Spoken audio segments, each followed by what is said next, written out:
Namaste students, welcome to Easy Chemistry. In today's class, we are starting class 12's new topic, that is electrochemistry. This is one of a good topic of physical chemistry. In physical chemistry, we have studied solution chapters. Now we are discussing electrochemistry.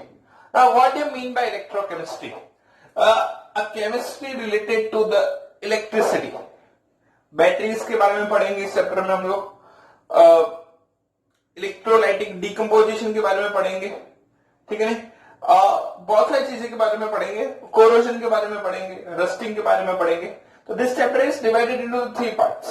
First is a conversion of chemical energy into the electrical energy, that is called as electrochemical cell or electrochemistry. Second is a electrolytic cell which converts electrical energy into the chemical energy. And the third part is effect of electrochemical reactions, that is corrosion. Okay, this all are effect of redox reaction. Effect of redox reaction. आपने class 11th में redox reaction को बड़ी अच्छे से पढ़ा होगा, तो ये चैप्टर भी आपको बहुत अच्छे से आ जाएगा. The redox reaction and the electrochemistry are related, somewhat is related to with each other. So first of all, we know that the first law of thermodynamics. What is first law of thermodynamics states that? First law of thermodynamics states that energy is neither being created nor be destroyed in any type of process. Yes, no? So here, what we are going to do, by using that first law of thermodynamics, we are going to convert the chemical energy into the electrical energy. So we can say that the conversion of chemical energy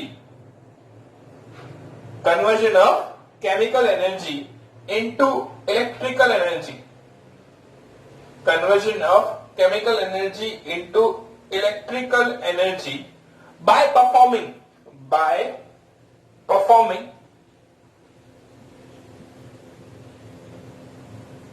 redox reaction.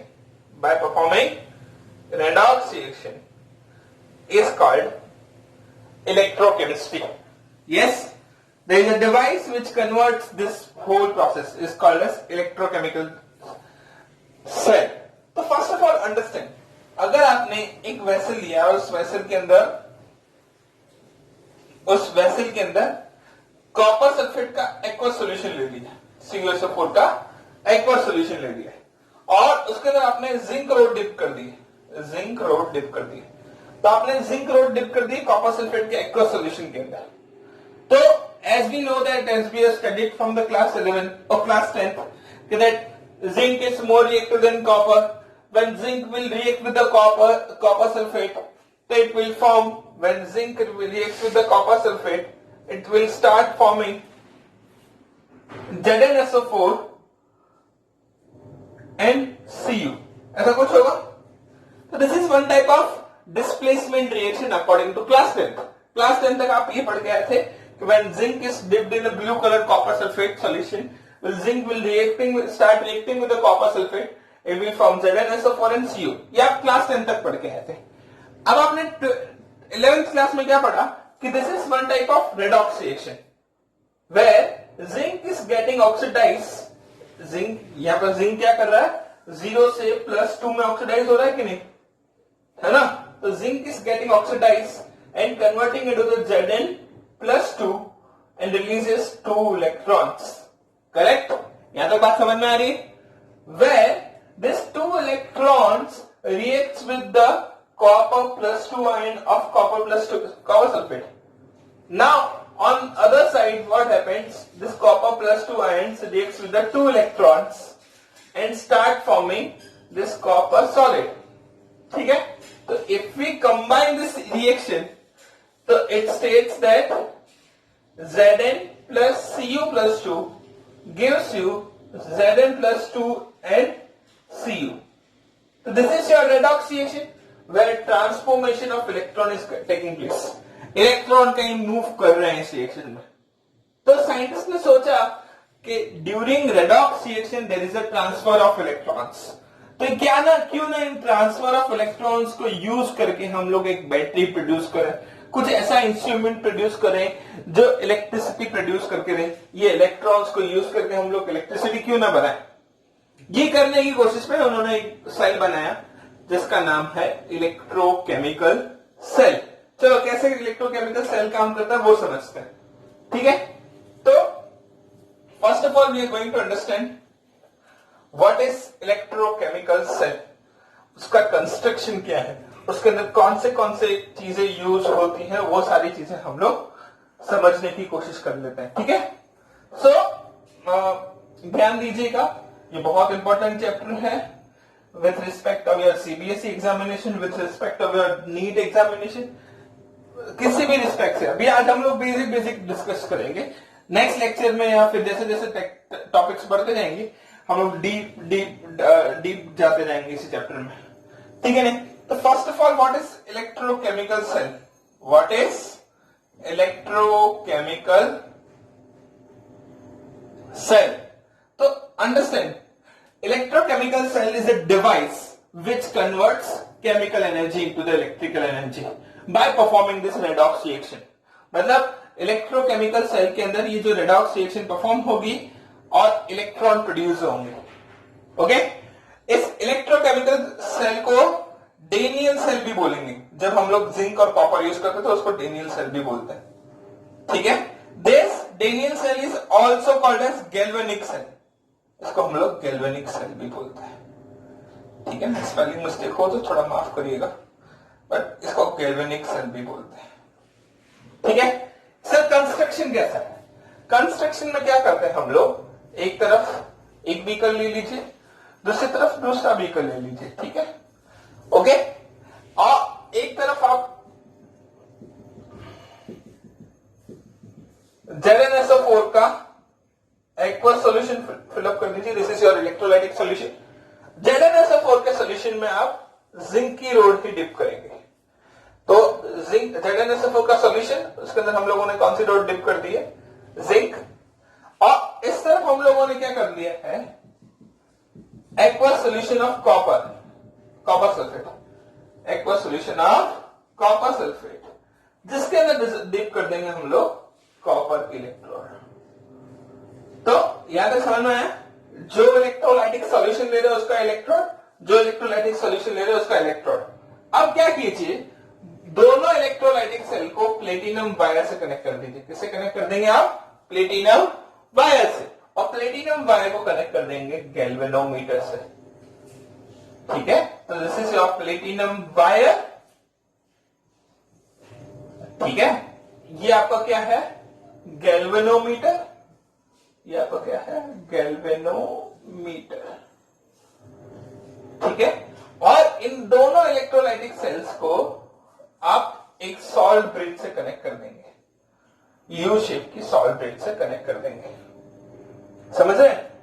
और यहां पर आप fill up कर देंगे agar agar solution, agar agar of what, agar agar of ammonium chloride, agar agar of ammonium chloride, potassium chloride या तो ammonium nitrate, इनमें से किसी भी एक सॉल्यूशन को आप फिलअप कर सकते हैं, ठीक है। यहां पर आप इसको ग्लास वॉल से कवर कर देंगे,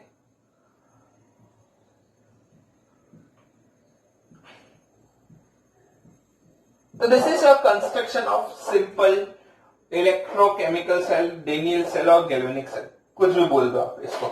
अब होगा क्या यहां पर, आफ्टर सम टाइम ये जो जिंक इलेक्ट्रोड है, वो जिंक इलेक्ट्रोड है, इसको आप LON से याद रखिए, लेफ्ट हैंड साइड में है जो है, जहां पर क्या होगा, ऑक्सीडेशन रिएक्शन होगा, इसको हम लोग जिंक इलेक्ट्रोड को क्या बोल देंगे, एनोड बोल देंगे, करेक्ट। और इसको आप बोल दीजिए RCP, right hand side reduction cathode and positively charged, ये आपका कैथोड बेल की तरह काम करेगा। मतलब अब इस एनोड पे ऑक्सीडेशन रिएक्शन स्टार्ट हो जाएगी। मतलब क्या होता जाएगा, ध्यान से समझिए, एनोड पे जो जिंक इलेक्ट्रोड है वो किस में कन्वर्ट हो जाएगी, it will start converting into the Zn plus 2 and it will start releasing 2 electrons. It means your Zn will convert into Zn plus 2 in the solution, correct? And the 2 electrons released by the zinc will move in this platinum wire. यहाँ पर platinum wire से flow करेंगे, flow करते हुए करते करते कहां पर जाएंगे? They will flow towards cathode. ठीक है, अब ध्यान से देखिए, जब जिंक से 2 इलेक्ट्रॉन फ्लो करते करते करते कॉपर सल्फेट के सॉल्यूशन में जाएंगे तो यहां पर आपके पास है कॉपर प्लस 2 सॉल्यूशन और SO4 माइनस 2 भी तो है, बट कॉपर प्लस 2 रिएक्ट करेगा। अब ध्यान से देखिए, कैथोड पे कॉपर प्लस 2 2 इलेक्ट्रॉन के साथ रिएक्ट करेगा और क्या बनाएगा? Copper solid. रिएक्शन को कंबाइन कर दीजिए। If you combine the reaction, दो इलेक्ट्रॉन कट हो जाएंगे, आपके पास बन जाएगा Zn solid plus Cu plus 2 gives you Zn plus 2 and Cu solid. चलो, अब आपको समझ में तो इतना बहुत तो समझ में आ रहा है कि इस पूरे रिएक्शन में केमिकल रिएक्शन क्या हो रही है, इस पूरी प्रोसेस में हो क्या रहा है कि 2 हम लोगों ने इलेक्ट्रोलाइटिक सॉल्यूशन ले लिए, उसमें इलेक्ट्रोड डिप कर दी, उनको प्लेटिनम वायर से कनेक्ट करने से इलेक्ट्रिसिटी प्रोड्यूस हो रही है। मतलब यहां पर कुछ केमिकल रिएक्शन होने की वजह से इलेक्ट्रॉन प्रोड्यूस हो रहे हैं। यस और नो? तो this is your conversion of chemical energy into the electrical energy, correct? Yes. और दूसरी चीज, यहाँ पर जिंक और कॉपर आपके क्या है? इलेक्ट्रोड्स। दोनों अलग अलग टाइप के इलेक्ट्रोड्स है, एक एनोड है और एक कैथोड है। वो एनोड क्यों है और कैथोड क्यों है वो फर्दर आपको इलेक्ट्रोड पोटेंशियल के टॉपिक में समझ में आ जाएगा। यहाँ प्लेटिनम वायर क्यों लिए? तो वो इलेक्ट्रिसिटी को कंडक्ट करके दे देगी, because platinum wire has a good conductance of electricity, good conductivity of electricity, तो इसलिए प्लेटिनम वायर ली गई है। दूसरी चीज है कि प्लेटिनम वायर की खास बात क्या है कि it is non reactive metal, कि भाई प्लेटिनम वायर खुद रिएक्शन में पार्टिसिपेट नहीं करेगा, सिर्फ इलेक्ट्रॉन को फ्लो करवा के दे देगा। गैल्वेनोमीटर क्यों लगाया है? कि गैल्वेनोमीटर इलेक्ट्रॉन की डायरेक्शन बता देगा।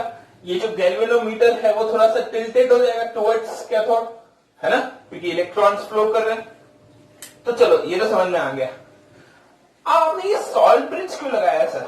दोनों सॉल्ट्स को कनेक्ट करने के लिए, दोनों इलेक्ट्रोलाइटिक सॉल्यूशन को कनेक्ट करने के लिए आपने ये सॉल्ट ब्रिज क्यों लगाया? तो सर जी, सॉल्ट ब्रिज लगाने के पीछे 3 रीजन है। एक, दोनों इलेक्ट्रोलाइटिक सॉल्यूशन को कंडक्ट करने के लिए, सर्किट कंप्लीट करने के लिए। सेकंड, आयोनिक इक्विलिब्रियम को मेंटेन करके रखने के लिए। नाउ ट्राई टू अंडरस्टैंड, यहां पर क्या हो रहा है? जिंक से Zn प्लस 2 बनता जा रहा है, मतलब इस इलेक्ट्रोलाइटिक सॉल्यूशन में Zn प्लस 2 की कॉन्सेंट्रेशन बढ़ती जाएगी। सही बात है कि नहीं? यहां से जिंक से Zn प्लस 2 बनते जा रहे हैं कि नहीं?